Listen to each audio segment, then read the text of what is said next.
Piye, enak zamanku tuh.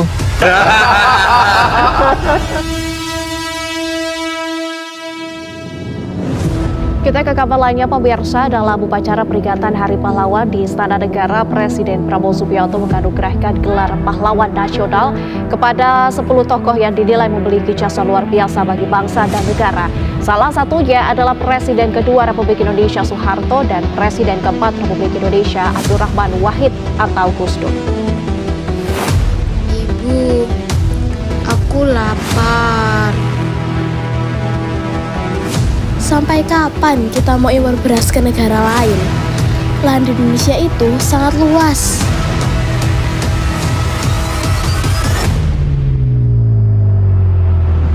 Kita sebagai pemerintah harus membuat sistem agar Indonesia bisa keluar dari kekacauan.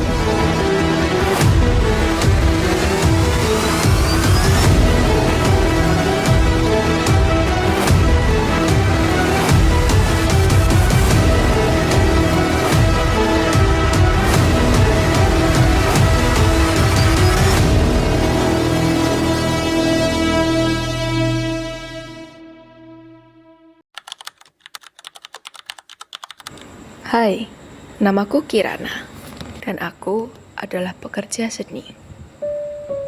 Aku terbiasa untuk melihat sesuatu dari cerita dan sejarah di baliknya. Dan cerita yang paling sering aku dengarkan adalah tentang Orde Baru. Bukan karena aku hidup di masa itu, namun karena hampir semua di sekelilingku berasal dari masa tersebut. Kakekku adalah seorang petani. Ia merasakan perubahan besar ketika pemerintah mendorong swasembada pangan. Nenekku mengikuti program keluarga berencana. Cukup 2 anak saja untuk membuat keluarga sejahtera.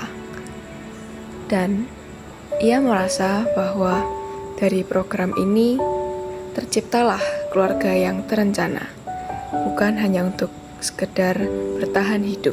Dulunya sangat sulit bagi keluarga kami untuk mengakses pendidikan, tetapi semenjak ada SD Impres, mendapatkan pendidikan formal menjadi mungkin.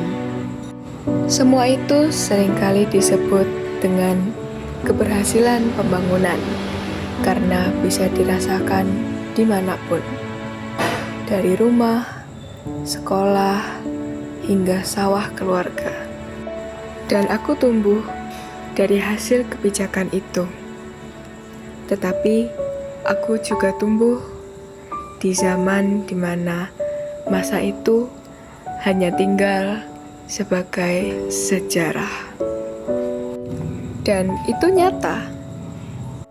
Tanpa didorongnya swasembada pangan, mungkin kakekku akan kelaparan.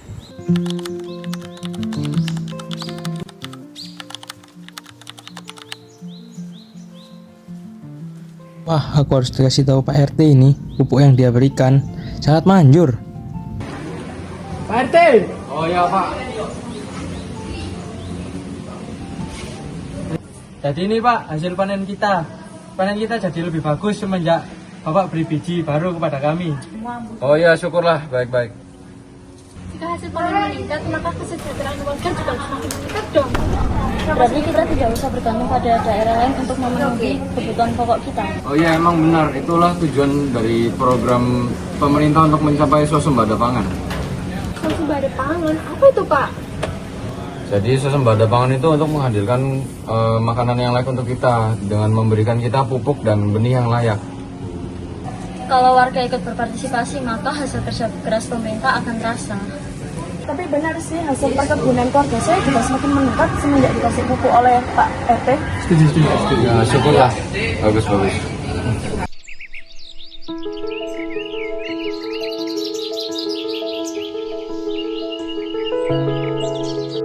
Gimana ya bibit kebun dari pemerintah setelah 3 bulan?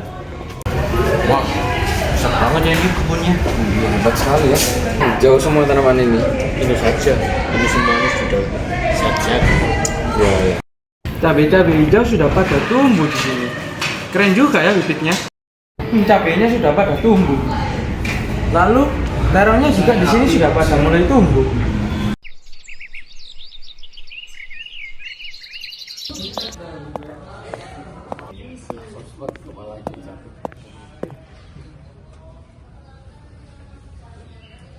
Selamat pagi Bapak Ibu.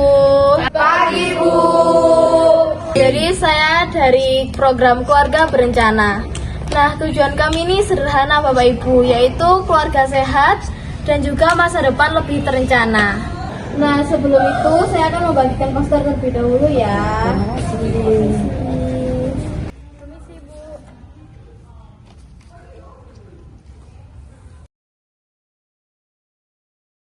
KB itu apa sih Bu? Apa kita perlu takut?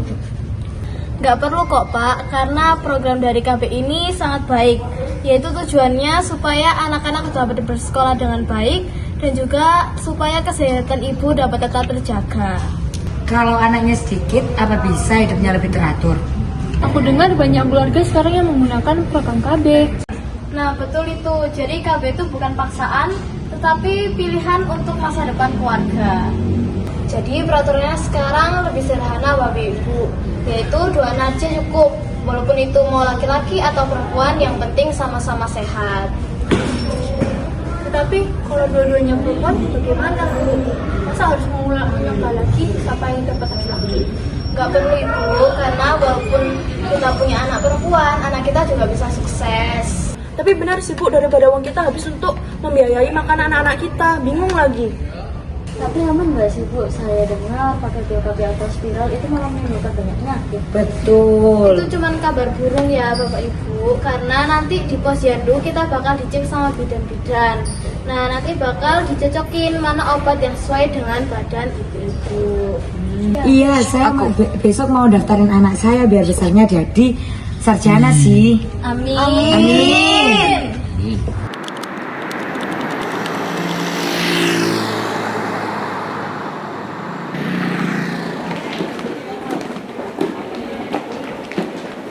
Kian, pasti kita bakal lebih betah buat sekolah di sini kalau misalnya fasilitasnya semakin bagus kayak begini.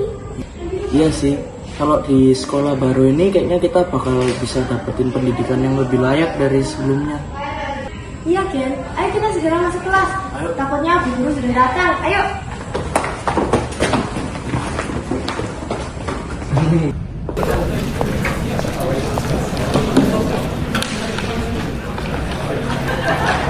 Selamat pagi anak-anak. Jadi selamat datang di sekolah baru kalian. Nah di sini kalian sudah merasakan dengan fasilitas-fasilitas yang sangat-sangat layak dan sangat-sangat bagus. Jadi hari ini saya akan mulai absen. Pertama, nomor 1 Joyce hadir. Yang kedua ada Fulgen. Hadir. Joyce, kenapa sekolah kita kok bisa kayak gini? Aku dengar-dengar Ken, katanya itu SD Impres yang dibangun oleh pemerintah. Emang apa bedanya sama fasilitas sebelumnya? Memang dengan fasilitas ini kita bakal bisa lebih giat belajarnya. Loh, iyalah Ken, kalau misalnya fasilitas kita buat kita itu nyaman, kita pasti belajarnya bakal semakin lancar dan semakin paham. Supaya kita itu bisa meraih cita-cita kita, Ken. Nah, sekolah ini dibangun dengan layak dan fasilitas lengkap untuk pendidikan kalian masa depan. Nah, pendidikan yang kalian masa depan itu sangat-sangat penting dan sangat-sangat manfaat bagi kalian semua.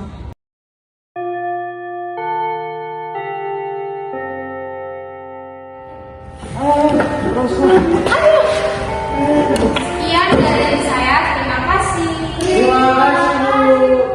Sayangnya, aku tidak lahir di masa itu.